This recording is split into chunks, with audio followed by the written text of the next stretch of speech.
Good afternoon, boys and girls. My name is Rebecca Gibney, and I am a curriculum specialist at Blast Intermediate Unit 17.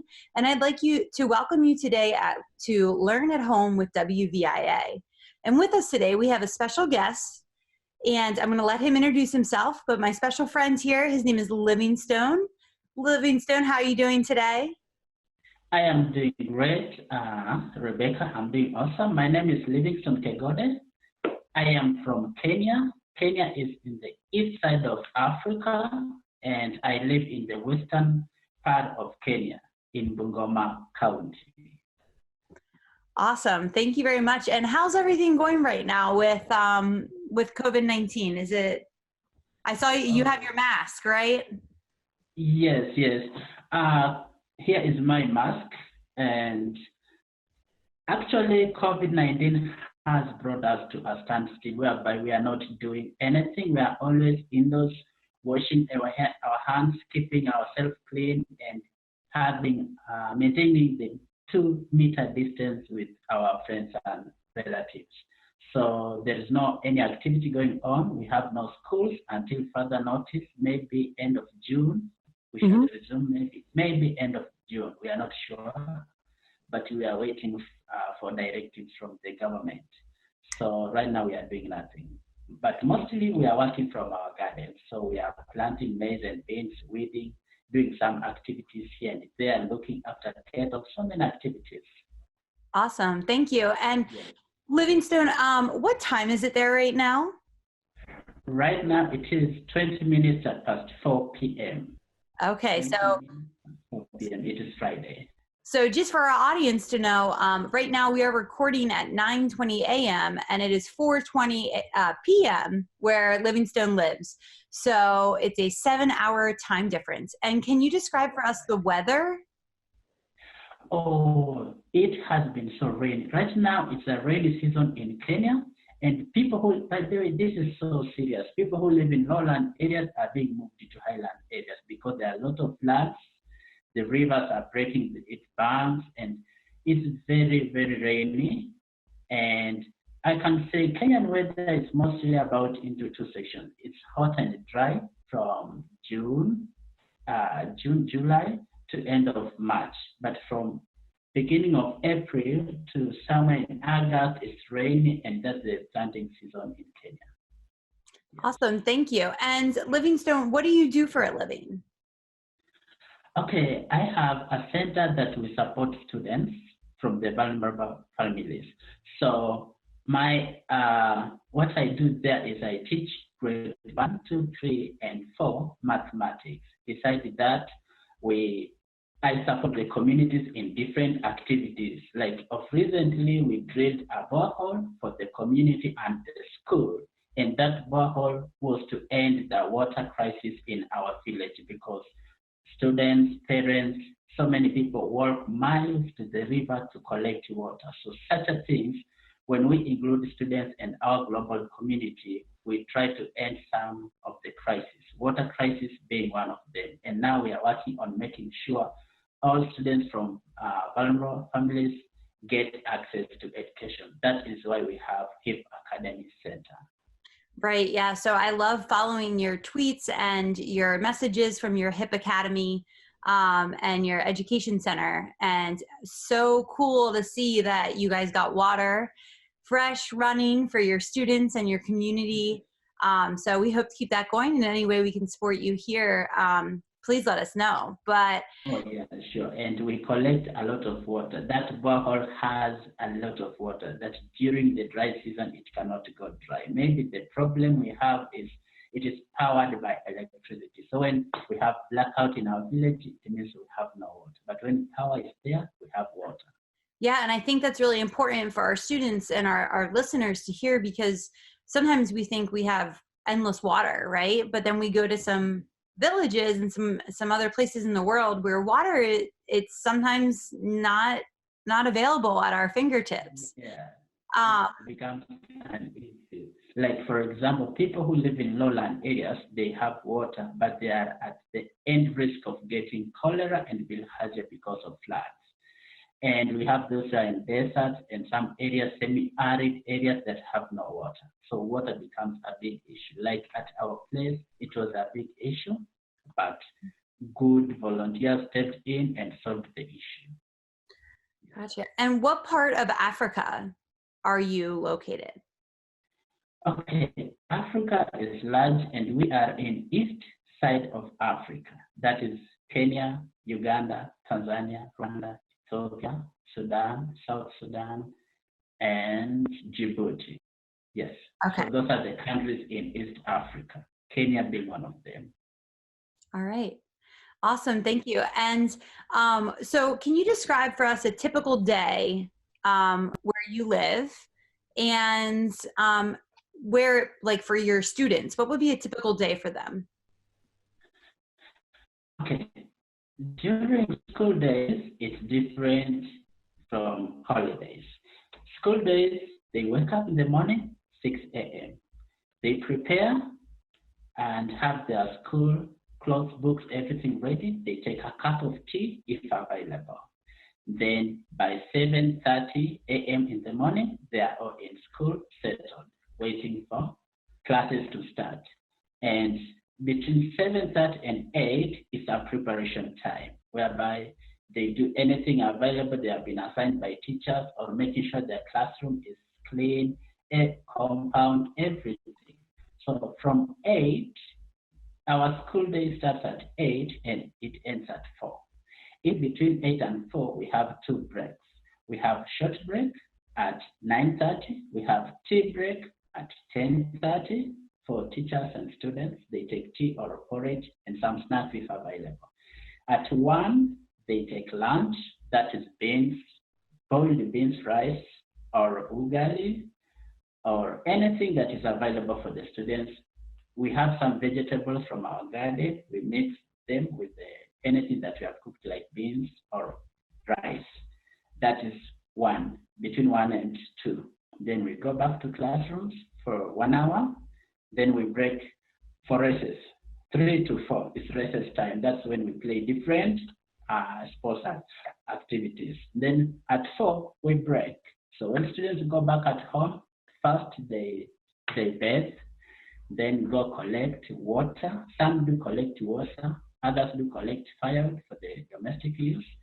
Others, they take their animals from wherever they are at the farm back home and they feed it water and something else that they have been assigned to do. Before 7, they are done with everything and they are ready to spend evening time, maybe story time with their parents, guardians. Then they go to bed 8:30, latest 9. Bed at 8:30. Yes, that's during the school day. But during the holidays, they wake up in the morning, they go to farm if they can to help their parents or guardians. After that, they collect firewood, water, firewood, everything is a daily basis. So they collect all those things on daily basis. Right. So it's really interesting for you to say. I think it's important for our listeners to hear the children really help out at home. It sounds like, collecting the water, collecting the firewood, helping with the animals. Yes. When they collect the water, is the main hub of the water storage is at your school, am I correct? So they walk to get the water, bring it back home. Yes. Yes. So I just wanted to clarify, because it's a little different than here in America when water is just coming out of our faucets. So they go collect They go collect the water and bring it back. So here they have jerrycans, like a jerrycan that can carry 5 liters.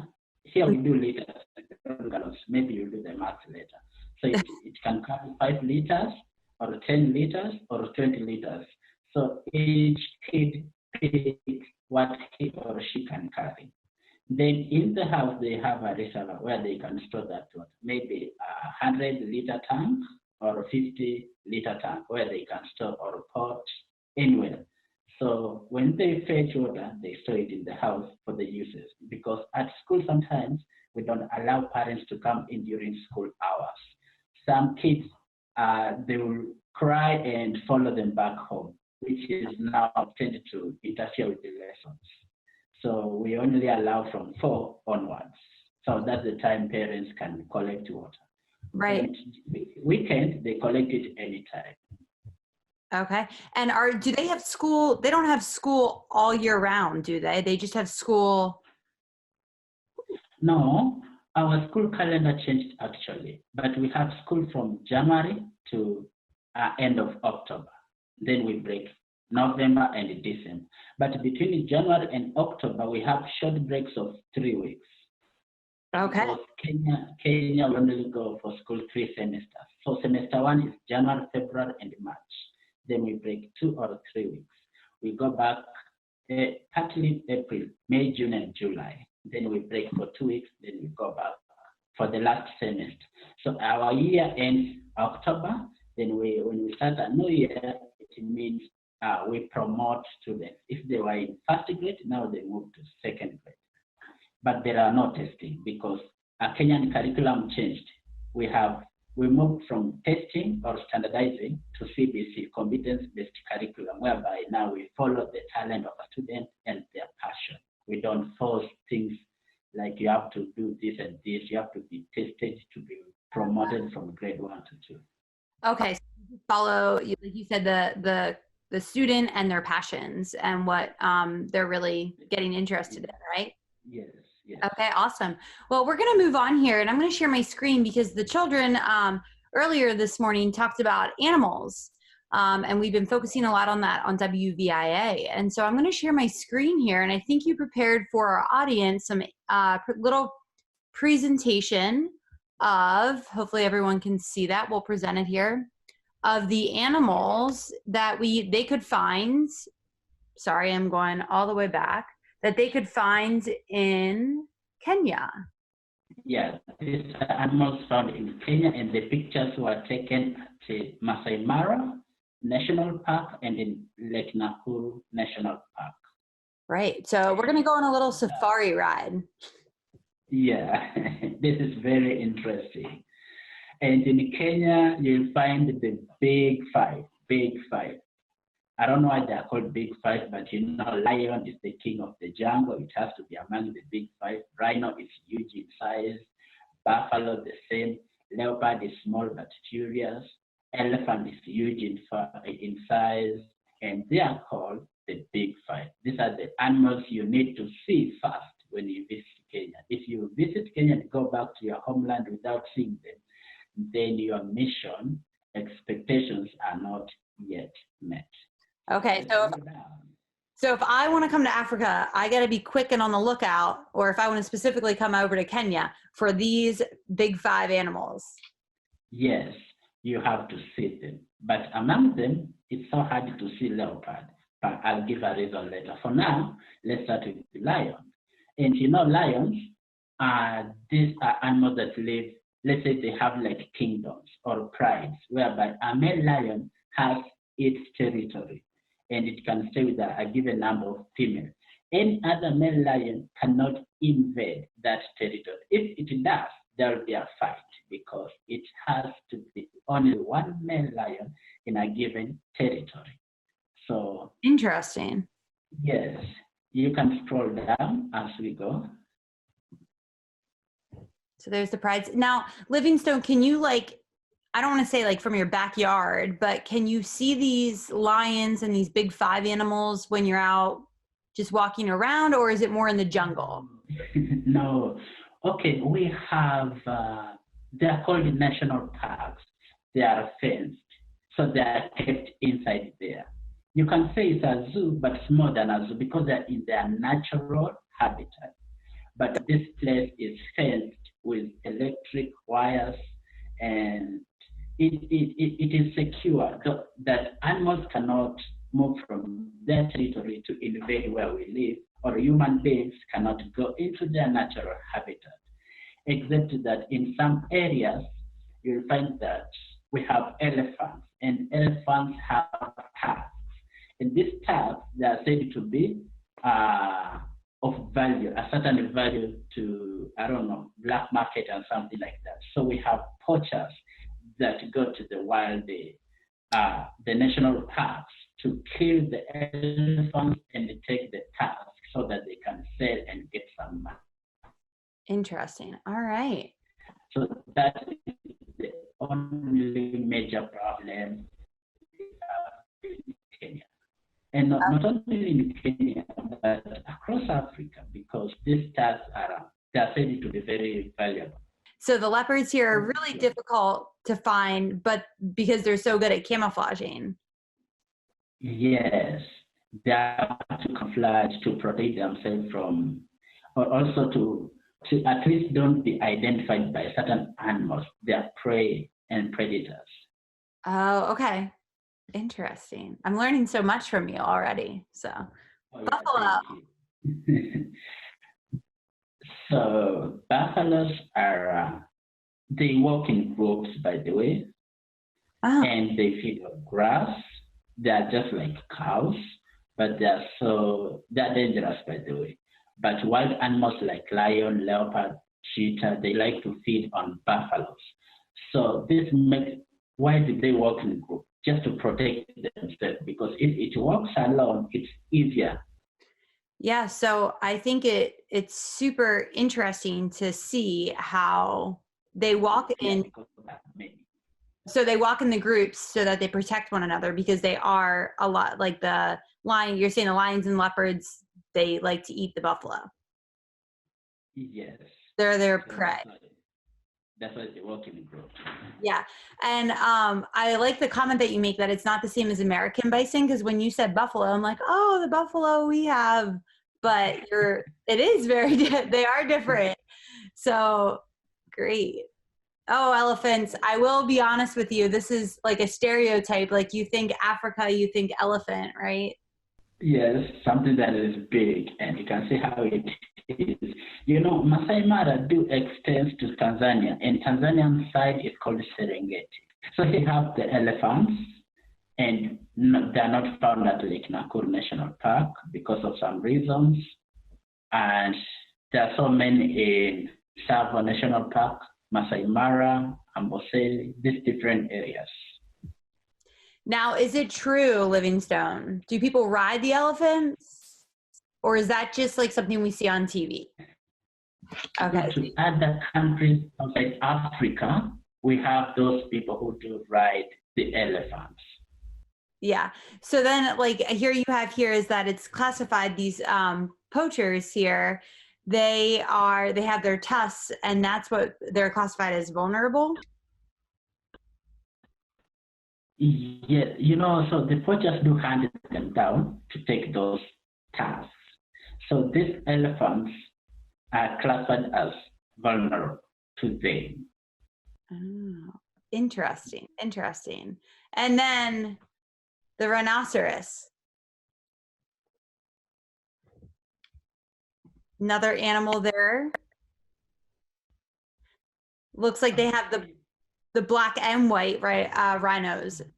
Yes, we have the black and white rhinos. And all of these rhinos, they feed on grass, any herbs.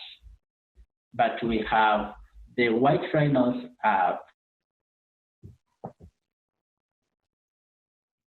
So the white rhinos are near threatened, and they eat the grass. They're easier to find, right? Because they're white, they can stick out a little bit more, perhaps.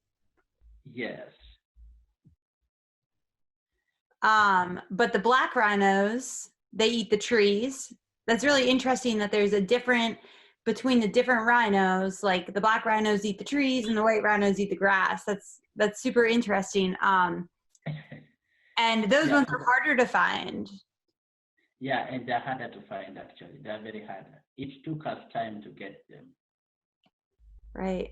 It's interesting. We don't, well, I've never seen a rhino in real life. So, monkeys. I love monkeys. Yeah, monkeys are everywhere. Baboons too? Wow. So are these like, again, I know you said they're in their natural habitats in the natural parks. But like, could there be little monkeys just like jumping around and at the school and things, or? No, only if you live close to the national park, you can see them jumping around, eating corns, bananas, everything. But near at our school, they're not there because the population. And I think he was getting to say, oh, okay. So Yes. Can you repeat that again, Livingstone?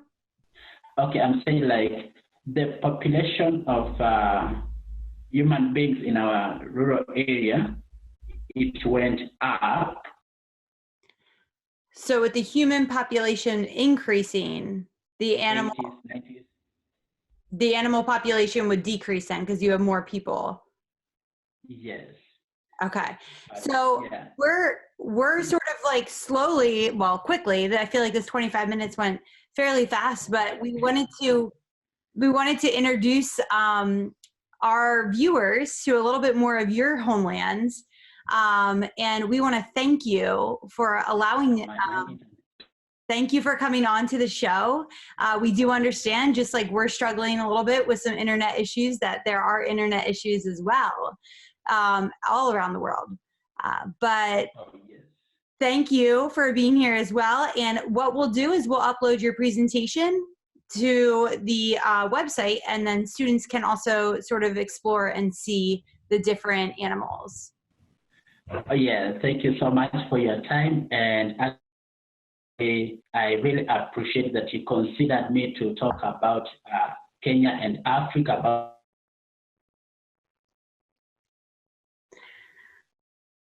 All right, so awesome, thank you. So I hope that you all of you viewers have learned a great deal from Livingstone. He is a great friend to have, and doing amazing things in Kenya with students and children just like you. So this will conclude today's session, and I hope that you enjoyed yourself. Thank you for tuning in, and we look forward to you tuning in the future. Have a great day.